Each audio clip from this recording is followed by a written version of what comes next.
Hello नमस्कार। आप सभी का आपके YouTube चैनल मैथ्स गुरुकुल में स्वागत है। आज हम लोग इलेक्ट्रोमैग्नेटिक इंडक्शन या विद्युत चुम्बकीय प्रेरण नामक चैप्टर के न्यूमेरिकल सॉल्व करने वाले हैं। आप लोग अगर मेरे YouTube चैनल में नए हैं तो मेरे चैनल को सब्सक्राइब करना ना भूलें और इस वीडियो को लाइक और शेयर करना भी ना भूलें। तो चलो बिना देरी किए हम लोग अपने टॉपिक पर आते हैं। हम लोग क्वेश्चन नंबर 1 सॉल्व करेंगे, जो कि है, इसमें कहा गया है, आप लोग अपनी बुक में भी देख लीजिएगा। दो गॉस की चुंबकीय क्षेत्र की तीव्रता दे दी गई है 2 गॉस, बी बराबर 2 गॉस, ठीक है। और ये क्या छोटा मात्रक होता है, हम लोग इसको टेस्ला में चेंज करेंगे, ठीक है। टेस्ला में चेंज करने के लिए एक चीज होता है, हम लोग जानते हैं, 1 टेस्ला बराबर 10 की पावर 4 गॉस होता है, 10 की पावर 4 गॉस होता है, ठीक है। तो यहाँ से 1 गॉस बराबर 10 की पावर -4 टेस्ला हो जाएगा। तो इसको हम लोग टेस्ला में चेंज किए, वही 10 की पावर -4 के इसमें मल्टीप्लाई कर दिए हैं। ये मल्टीप्लाई होगा, टेस्ला में चेंज हो गया। ए बराबर, फिर इसमें देखिए क्या कहें, चुंबकीय क्षेत्र में 10 × 20 सेंटीमीटर स्क्वायर क्षेत्रफल का एक आयताकार लूप रखा हुआ है।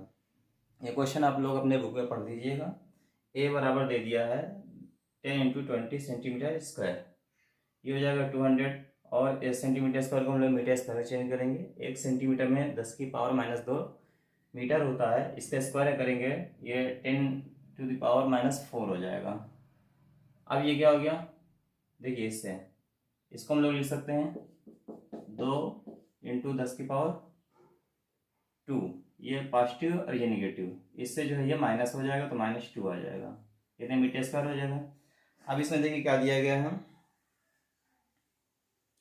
कह रहे हैं यदि लूप का जो तल है, ये चीज, ये लूप का तल चुंबकीय क्षेत्र से 60 अंश कोण पर झुका हुआ है। चुंबकीय क्षेत्र अगर ऐसे है तो इससे 60 अंश कोण पर क्या हुआ है, ये झुका हुआ है, ठीक है। तो ये झुका हुआ है, तो लूप से संबद्ध चुंबकीय फ्लक्स का मान ज्ञात कीजिए। लूप से बद्ध हमको चुंबकीय फ्लक्स का मान ज्ञात करना, तो फाई बराबर हो जाएगा 90 - 60 = 30 हो जाएगा। तो ये फार्मूला लगाएंगे हम लोग, फाई बराबर BA cos theta, BA cos theta. अब इसकी वैल्यू रख दो, ये B की वैल्यू है, ये A की वैल्यू है, ये cos 30। इसको सॉल्व करेंगे, 2 मल्टीप्लाई होगा, इसका 4 हो जाएगा, और ये माइनस माइनस जुड़ जाएगा, 10 की पावर -6 हो जाएगा, और ये cos 30 का मान √3/2। तो ये इससे कट जाएगा, 2 बचेगा, 2√3 × 10⁻⁻6 वेबर। ये पहला क्वेश्चन आपको हो गया। हम लोग क्वेश्चन नंबर 2 सॉल्व करने वाले हैं। इसमें दिया गया है एक आयताकार लूप जिसकी माप आयताकार माप इतनी दे दिए हैं, a = इतना इंटू इतना, इस तरह दे दिया गया है। इसका सॉल्व करेंगे, ये हो जाएगा 40 × 10⁻³ मीटर, और ये हो जाएगा 50 × 10⁻³ मीटर। ये देखिए पॉइंट की इधर कितने डिजिट, 3 डिजिट, 1 1 2 3, तो ये 10⁻3, इसी तरह इसमें हो गया, ठीक है। इसको देखिए, इसको लिख देंगे 4 × 10⁻², ये देखिए 0 यानी ये 4 × 10 है, 10⁻1, एक इससे चला जाएगा, -2 बचेगा। इसी तरह ये हो जाएगा, अब ये 5 × 20 आ जाएगा, 10 की पावर -2, 10 की पावर -2, 10 की पावर -4 हो गया, यानी एरिया कितना आ गया लूप का, 20 × 10 की पावर -4 मीटर स्क्वायर आ गया, ठीक है। अब इसमें देखिए क्या कहा गया है, इसमें कहा गया है कि 0.80 वेबर प्रति मीटर स्क्वायर के एक समान ऊर्ध्वाधर चुंबकीय क्षेत्र, ये चुंबकीय क्षेत्र दिया B बराबर 0.80 वेबर पर मीटर स्क्वायर, ये ऊर्ध्वाधर दिशा में है। लूप में से गुजरने वाला चुंबकीय फ्लक्स ज्ञात कीजिए।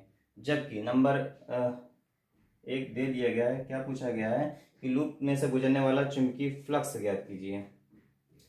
कब नंबर 1 दे दिया गया, लूप का तल क्षैतिज है, लूप का तल क्या है, क्षैतिज है, और हमको चुंबकीय फ्लक्स ज्ञात करना है। चुंबकीय फ्लक्स ज्ञात करना है किस कंडीशन में, तब जब चुंबकीय क्षेत्र जो है ऊर्ध्वाधर है और जो लूप का तल है वो क्षैतिज है, तो ये समझ लीजिए चुंबकीय क्षेत्र है ऊर्ध्वाधर ऊपर की ओर है, ठीक है। और ये मान लेते हैं कोई कुंडली है, इसका तल है, और ये क्या है, क्षैतिज है। क्षैतिज मतलब ऐसे ऐसे है, तो बी बी की डायरेक्शन किधर है, ऊपर की ओर है, और ये क्षैतिज है। इसका जो परपेंडिकुलर एरिया है यानी अभिलंबवत क्षेत्रफल वो किधर होगा, इसके परपेंडिकुलर होगा, इसके ऐसे करेंगे तो ऊपर की ओर जाएगा, ऐसे ऐसे होगा इसका एरिया।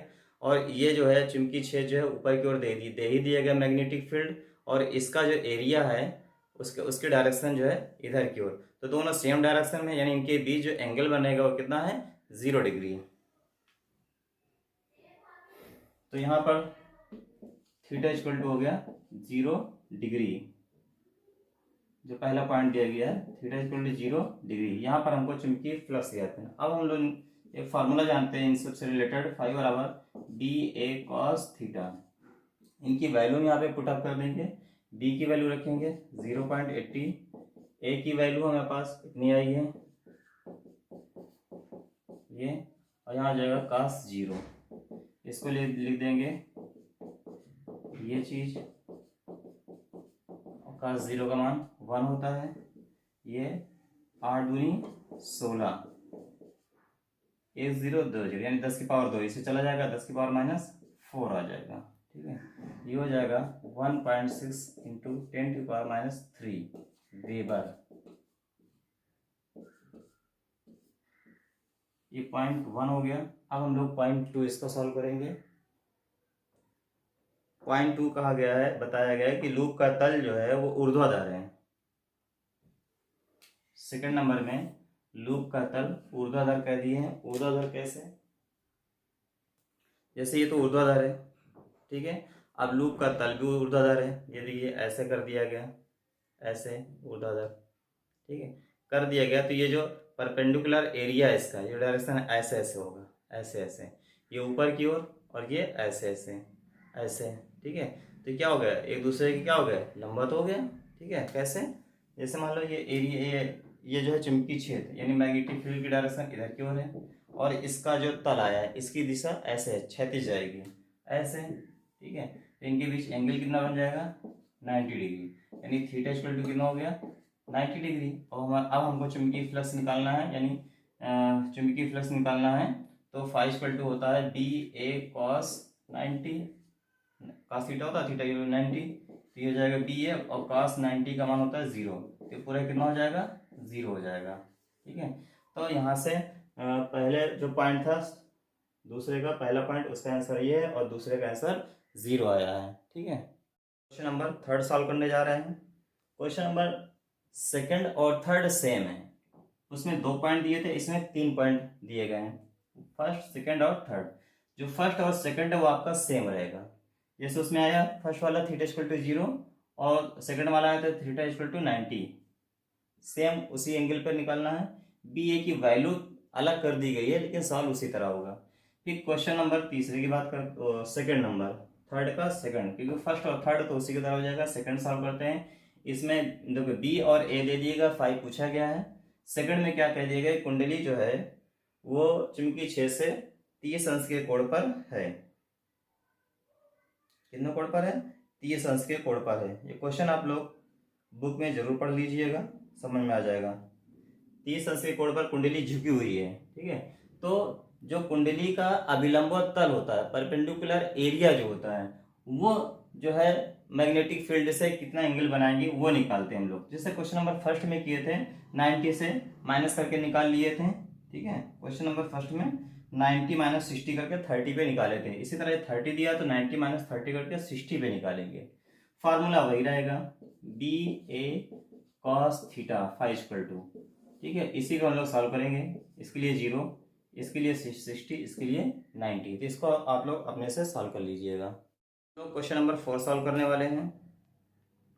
इसमें दिया गया है कि 1000 फेरों की एक कुंडली, यानी फेरों की संख्या दे दी गई है, n इक्वल टू 1000 दे दिया गया है।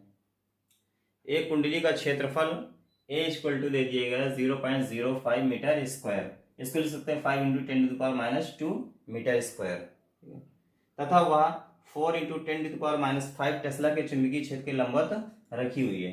b की वैल्यू भी दे दी गई है 4 × 10⁻5, टेस्ला। फिर इसमें कह रहे हैं जीएस हम लोग सेकंड में delta T equal to 0.1 second में कुंडली को 180 अंश घुमा दिया जाता है। कुंडली कितना घुमाया जाता है? 180 अंश घुमा दिया जाता है। तो पहला पॉइंट पूछ लिए हैं, चुंबकीय फ्लक्स में परिवर्तन ज्ञात कीजिए। ठीक है, इसमें क्या कहा गया था? पहले कुंडली जो है चुंबकीय क्षेत्र के लंबवत रखी हुई है। मान लेते हैं ये चुंबकीय क्षेत्र है ये, ठीक है, ये कुंडली इसके लंबवत ऐसे रखी हुई है। ठीक है, तो ये जो परपेंडिकुलर एरिया होगा, परपेंडिकुलर एरिया मतलब ये वाला, ये क्या होगा? क्षेत्र की ही दिशा में आ रहा है, देख लीजिए। तो यानी θ1 इक्वल टू कितना हो जाएगा? 0 डिग्री। θ1 इक्वल टू हो गया 0 डिग्री और θ2 इक्वल टू 180 डिग्री पहले ही दिया गया था। ठीक है, हम लोग φ1 पहले निकालेंगे। तो φ1 बराबर होता है बी ए कॉस θ1 का, θ1 मान कितना है? 0। तो बी ए हो जाएगा, 0 का मान होता है 1 होता है। φ2 निकालेंगे, φ2 होता है बी ए कॉस θ2 और θ2 का मतलब 180 और cos 180 का मान -1 होता है, तो माइनस बी ए आ जाएगा। अब हम लोग डेल्टा फाइव निकालेंगे। डेल्टा फाइव इक्वल टू होता है final minus initial, final minus initial, φ2 minus φ1। इनकी वैल्यू रखेंगे तो -2 भी ए हो जाएगा। अब इनकी वैल्यू रखेंगे -2, इसकी वैल्यू इतनी है और ए की वैल्यू ये है। इसको सॉल्व करेंगे तो इतना आ जाएगा। ये हो गया डेल्टा फाइव। ठीक है, चुंबकीय फ्लक्स में परिवर्तन आ गया। अब सेकंड नंबर में इसमें पूछा गया है औसत प्रेरित विद्युत वाहक बल, इलेक्ट्रोमोटिव फोर्स पूछा गया है, जिसका फार्मूला होता है E equal to -n delta five by delta T. n की वैल्यू है 1000, डेल्टा फाइव का मान अभी इतना निकाले, डेल्टा टी का मान 0.1 है। तो यहाँ से इसको हम लोग जब सॉल्व करेंगे तो E इक्वल टू आ जाएगा 4 × 10⁻² वोल्ट। ठीक है, तो क्वेश्चन नंबर यहाँ 4 हो गया। हम लोग क्वेश्चन नंबर 4 तक सॉल्व कर चुके हैं। ठीक है, अब नेक्स्ट वीडियो में मिलते हैं हम लोग क्वेश्चन नंबर 5 से आगे। तब तक के लिए बाय बाय।